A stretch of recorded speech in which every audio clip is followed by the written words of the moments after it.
She smiled like she knew exactly what I wasn't saying. That small, knowing curve of her mouth, patient, unhurried, made every word in my throat collapse before it ever reached the air.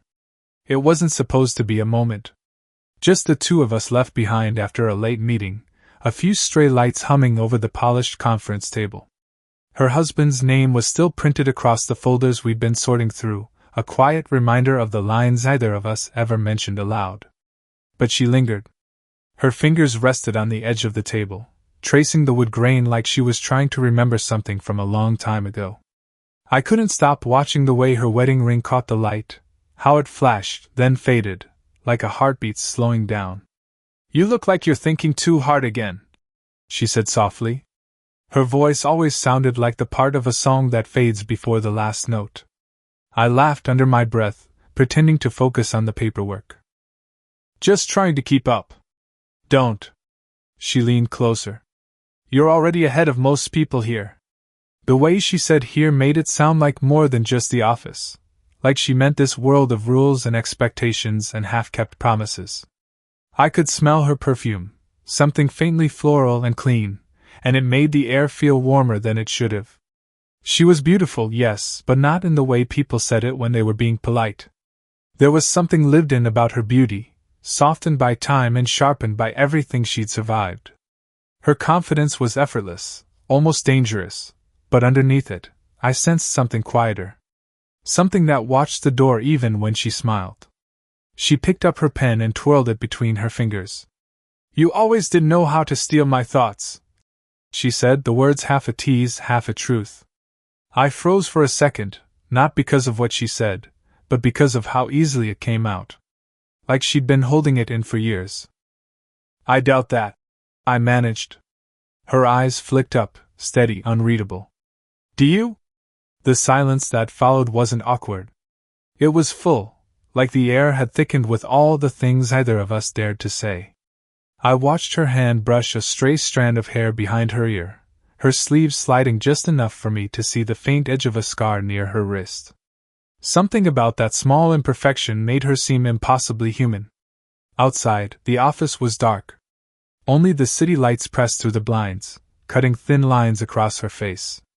Each flicker of light changed her, one moment warm and open, the next distant, almost unreachable.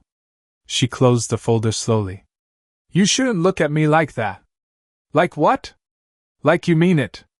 I wanted to tell her I didn't mean it. That it was just late, that we were tired, that her perfume was doing strange things to my sense of reason. But the truth sat there between us, still and undeniable. She looked down, exhaled through her nose, the faintest tremor of restraint. "We should go," she murmured, but her hand stayed where it was, inches from mine. Neither of us moved. The hum of the air conditioner was suddenly the loudest sound in the room. I could hear my heartbeat, slow, deliberate, like it was counting down to something I didn't yet understand. Then, footsteps echoed in the hallway. A door opened somewhere beyond the glass wall, someone calling her name. She didn't turn. Her eyes stayed on me, a silent warning or maybe an invitation, I couldn't tell which. Then she smiled again, softer this time, almost sad. "Next time," she whispered. And before I could ask what she meant, the door swung open, and she was gone. She didn't come into the office the next day. Or the day after. It shouldn't have mattered. She was the boss's wife, a figure I was supposed to nod to at events, thank politely, forget easily. But every time the elevator doors opened, I caught myself looking up, expecting her reflection in the mirrored steel. When she finally appeared again, it was in the quiet corner of the gallery downstairs. An office exhibition, the kind meant to boost morale. She was standing in front of one of the photographs, her arms crossed loosely, her gaze somewhere far away. I should have walked past. But her stillness drew me in like a gravity I couldn't name. "You picked this one?" I asked softly. She didn't turn at first. "It's the only one that feels honest."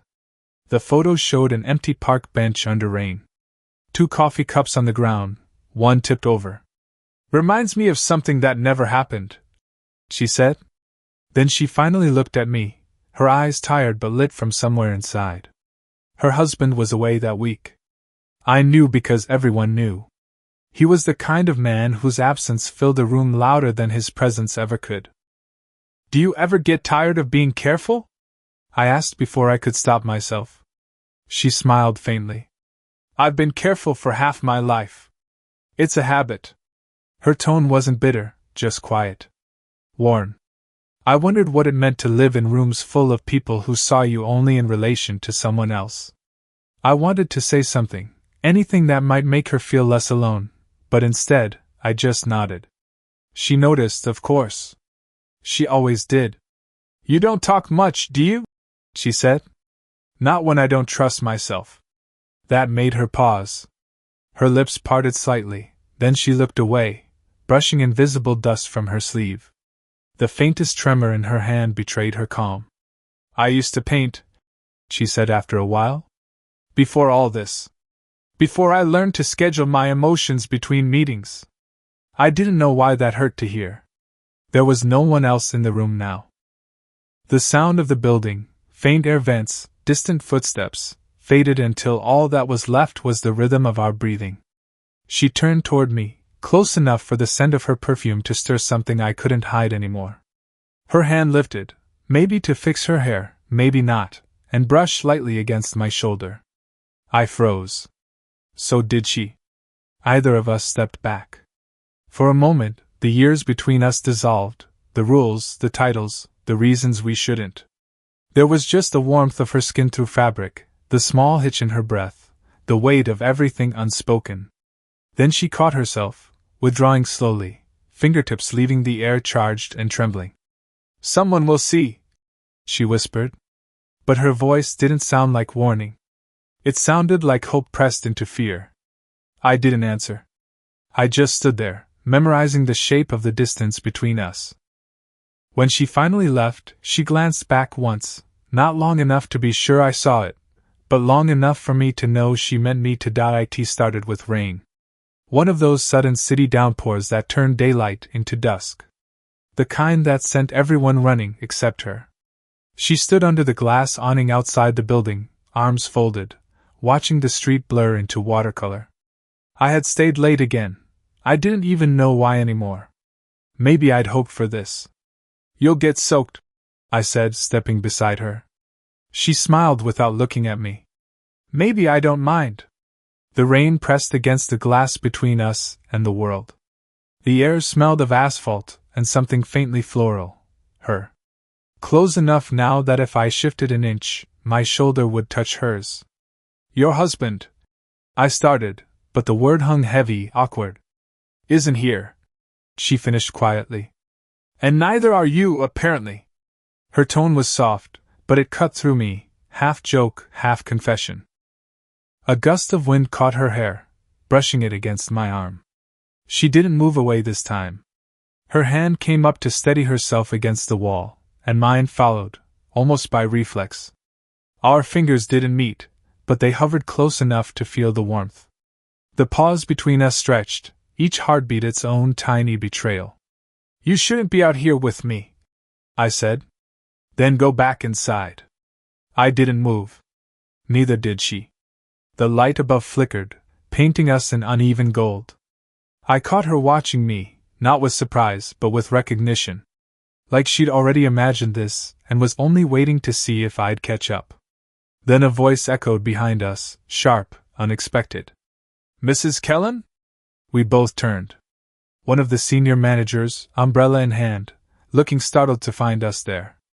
I stepped back instantly, too fast, my hands clumsy at my sides. She didn't panic. She smiled the way only people who've learned to lie beautifully can. Just waiting for the rain to pass, she said smoothly. The man nodded, lingered a moment too long, then disappeared into the storm. We stood there, the sound of rain filling everything he'd left behind. You're good at that, I said quietly. At what? Making something dangerous look ordinary. Her breath caught, just slightly. Then she turned toward me, the edge of her coat brushing my arm. It's a survival skill. The space between us shrank again. Our reflections met in the glass, two blurred shapes caught in the same outline. You ever wish, I murmured. We'd met somewhere else? Her eyes softened, regret, longing, something more fragile. Every day. A silence, longer this time. Her hand lifted, almost instinctively, tracing the air near my collar. For one dizzy second, it felt inevitable, the moment bending towards something we couldn't unmake. But then she stopped, inches away, fingers trembling. I can't, she whispered. I know. We stood like that, close enough to feel each other's breath, far enough to pretend it didn't mean anything. Outside, the storm began to fade. Inside, the air between us refused to. And when she finally stepped away, her voice barely audible over the rain, she said, "If anyone saw that, they'd never believe it was nothing." She didn't look back this time, but I did. Because somehow, after almost, it never feels like nothing. The next time it happened, it wasn't the rain. It was silence. The kind that follows two people who've run out of excuses.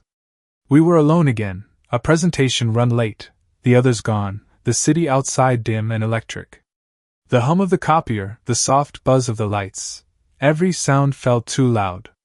She stood by the window, hands in her pockets, looking down at the streets below. I couldn't see her face, only her reflection, pale light tracing the outline of her profile. "You've been avoiding me," I said quietly. She didn't turn. "I've been doing what's right. Is that what this feels like?" Her breath hitched, a sound so small I almost missed it. Then she turned, her eyes searching mine.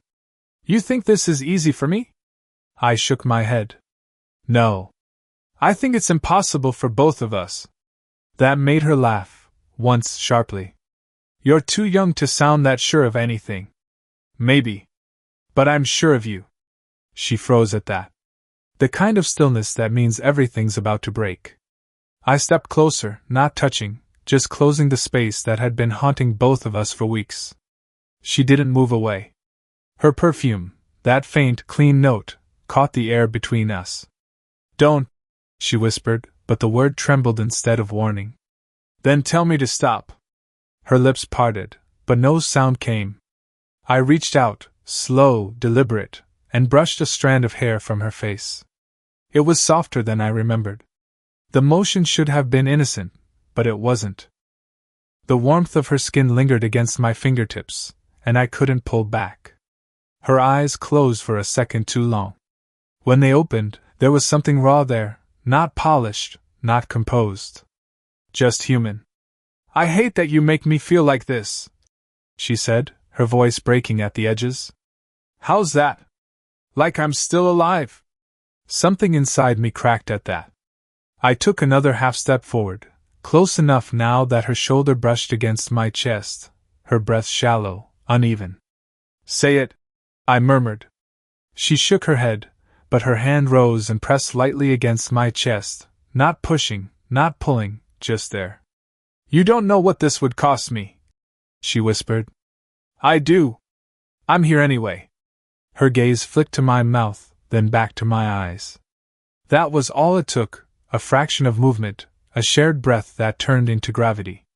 We leaned in, slow, inevitable, and the air thickened, holding its breath with us. Then her phone buzzed against the desk. We both froze. Her hand stayed on me, her lips inches away, trembling with everything she wasn't saying. The screen lit up behind her, her husband's name glowing like a warning. She exhaled, eyes closing. "I can't," she whispered again, but softer this time, as if she wished she could. Neither of us moved. And somewhere in the silence between two heartbeats, we both knew something had already happened, even without the kiss. She didn't come in the next morning. Again. Only this time, I knew it wasn't by chance. Her husband was back. His car parked in the private spot, his voice echoing down the hallway, deep, practiced, cordial. The kind of voice people stop to listen to. I kept my head down, pretending to work, pretending not to notice how her office door stayed closed for hours. But then, late in the afternoon, a message appeared on my screen. "Stay after." No name. Just that. When the building emptied and the hum of fluorescent lights became the only sound, she opened the door. "Lock it," she said quietly. Something in her tone, tired, edged with something like panic, made me obey before I could think. She stood there, her posture straight but her hands trembling. He knows, she said. My stomach dropped. What? How? She exhaled, shaky. Not everything. Not us. Just enough. Someone saw us that night in the rain. The gallery. I don't know who. I didn't realize I'd stepped closer until she flinched slightly, not from fear, but from the weight of being seen. I told him it was nothing, she went on. That you were just being kind. That it was harmless. Her voice broke on the word harmless. And he believed you? I asked. She hesitated. He wanted to. The air between us thickened again, not with desire this time, but something heavier. She laughed under her breath, short and sharp. You think I'm cruel, don't you? No, then what? I think you're scared. That stopped her. She looked at me, eyes glistening, not with tears, but with something raw. You don't understand what it's like to be someone's wife, she whispered. To belong to someone in a way that doesn't leave room for wanting anything else. Her words should have pushed me away. They didn't. I moved closer until I could see the faint shimmer of light in her eyes, the small tremor at her throat when she swallowed. What do you want, then? I asked quietly. She looked up, and for the first time, didn't hide. You. The confession hit the air like heat. No hesitation, no cover. Just truth. But right after, her expression changed, fear flashing through the honesty. You shouldn't have said that, she whispered. Neither should you. She took a step back, bumping against the edge of the desk. Her hand reached out blindly to steady herself, brushing against mine. Neither of us pulled away. I've already lost too much of myself, she said. If I lose control now. Her words trailed off as I reached out, my hand hovering just near her face, not touching, but close enough that she could feel it.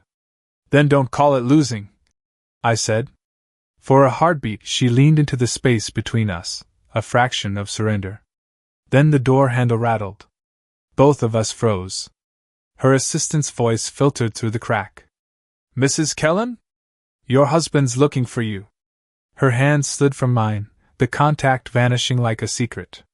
She straightened, her voice smooth again. Tell him I'll be right there. But when she turned back to me, her eyes were wild, conflicted, alive. This has to end, she whispered. But her trembling hand lingered against my sleeve, refusing to let go. The office was nearly dark when I found her again. Everyone had gone home, the lights on timers, the city pulsing faintly outside the windows. She stood by her desk, arms folded, the same posture as that first night, but something in her face had changed. Not fear. Not guilt. Something heavier. I told you this had to end, she said quietly. I know, I said. But you didn't. Her breath caught, one soft sound in the silence. She turned toward me, and the look in her eyes wasn't anger. It was exhaustion. Longing. You don't understand, she whispered. If I let this happen, it already has. The words slipped out before I could stop them. Her eyes widened, not from surprise, but recognition, the kind that comes when someone finally says what you've both known all along. She stepped closer. Just one step, but it erased everything between us. I tried to forget, she said. I tried to convince myself it was loneliness, or boredom, or don't, I said. Don't turn it into something smaller. Her lips parted. She exhaled slowly, as if trying to steady herself. The sound was soft, unsteady, and it broke me. I reached up and brushed her hair back from her face. My hand lingered, fingers trembling near her cheek. She didn't move away this time. Her skin was warm beneath the dim light, fragile, real. Every time I see you, she said, voice barely audible, I tell myself it's the last time I'll let it feel like this. And every time, I murmured, you still let it. Her eyes closed. The space between us was measured in breaths now, slow, uneven, desperate. I could feel the air shift, charged and waiting. Her fingers lifted, not in hesitation, but surrender, tracing the edge of my sleeve, then the inside of my wrist. I hate what this means, she whispered. Then stop hating it. I can't. She leaned in, forehead resting against mine. The warmth of her breath brushed my lips, the world outside narrowing to the rhythm of two hearts refusing to slow down. It wasn't a kiss, not yet. It was something sharper, something that lived in the seconds before. You'll regret this, she said. I already do, I answered. That made her smile, small and broken and beautiful. And then, she closed the last inch. Not desperate, not wild. Just real. The kind of touch that felt like confession more than surrender. The room tilted. The lights hummed. Every reason to stop dissolved beneath the sound of her quiet exhale against my skin. When she finally pulled back, her eyes were wet, but her voice was steady. Now you know, she said. What it costs to be seen. I nodded, not trusting my own words. Outside, the city kept moving. Inside, everything else had already changed. We stood there, not lovers, not strangers, just two people who had finally stopped pretending they didn't feel it. Morning came too soon. The light through the blinds was soft, reluctant, like even the sun wasn't ready to face what had changed. We hadn't spoken much after that moment. There hadn't been words big enough for it. Just silence, and breathing, and the kind of stillness that comes when the truth finally stops fighting. Now, she stood by the window again, the same place where so much had begun. Her hair was pulled back, her posture calm, but her eyes, those told a different story. Are you going to say it? I asked quietly. Say what? That it was a mistake. She turned then, slowly, carefully, and for the first time, I saw no hesitation. No, she said. I've made enough mistakes in silence. I won't call this one. The air loosened between us, like the room itself had been holding its breath. I walked toward her, and she didn't move away. The city hummed below, but it felt far off, unreal. What was real was the way her hand reached for mine, small, deliberate, fingers finding the spaces they'd been avoiding for too long. She laughed softly. You realize how impossible this is? Probably, I said. But when has that ever stopped us? Her eyes softened at that. You'll get tired of this someday, of me. I shook my head. You think age means more than honesty? She smiled, that same small, knowing curve that had started everything. It does sometimes. Then I'll learn. There was no rush, no tension now. Just quiet. She leaned against me, slow, natural, her head fitting beneath my chin. The scent of her hair, the warmth of her body, the sound of her heartbeat against mine, it all felt like something that had been waiting a long time to rest. For the first time, she didn't hide her hand when it found mine. She held it openly, the gesture tender but grounded, like she wasn't pretending anymore. Do you regret it? I asked. She looked up, her gaze steady. No, she said. I regret waiting this long to feel something real. I smiled. Then maybe it was worth it. We stood like that for a while, not as the boss's wife and the young man who should have known better, but as two people who'd finally stopped trying to outthink their own hearts. When she spoke again, her voice was quiet. Whatever happens next, don't let this be the only thing you remember me for. I couldn't, I said. You changed what I thought it meant to want something. She nodded, and for the first time, it looked like peace. Outside, the clouds broke, a thin beam of sunlight cutting through the gray. She reached up, brushed her fingers against my jaw, and kissed my forehead, a soft, final punctuation that didn't need anything more. And for a long moment, that was enough.